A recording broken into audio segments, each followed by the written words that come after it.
శుభ్రంగా ప్రశాంతంగా ఉండే శ్రీరంగపురం అనే గ్రామంలో ఓ తెల్లని గబ్బిలం ఉండేది. దాని పేరు ఒలివర్. అది వయస్సు వచ్చినా ఎంతో తేజస్సుగా, ముదుసలి జ్ఞానంతో కనిపించేది. దాని కళ్ళు ఎంతో ప్రకాశంగా మెరుస్తూ తెలివి మరియు సంతోషాన్ని చూపించేవి. ప్రతి సాయంత్రం ఒలివర్ ఊరిమీద ఉన్న భారీ వృక్షం కొమ్మపై కూర్చుని పిల్లలను గమనించేది.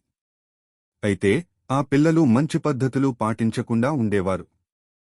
వాళ్లు అరవటం, ఆట వస్తువులను లాక్కోవటం, దయచేసి లేదా ధన్యవాదాలు చెప్పడం మర్చిపోవటం చేసేవారు.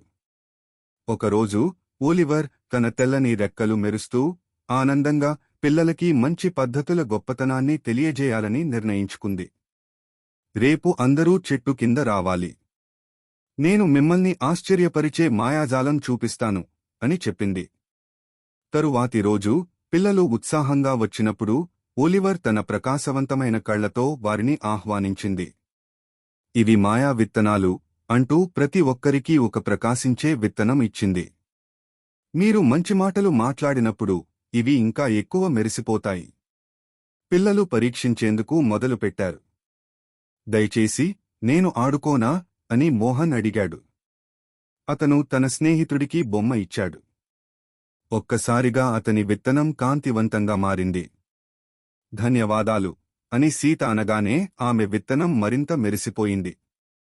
కొన్ని రోజులకే పిల్లలు తమ జీవితంలో మంచి మాటల శక్తిని తెలుసుకున్నారు. గ్రామమంతా సంతోషంగా, గౌరవంగా మారిపోయింది.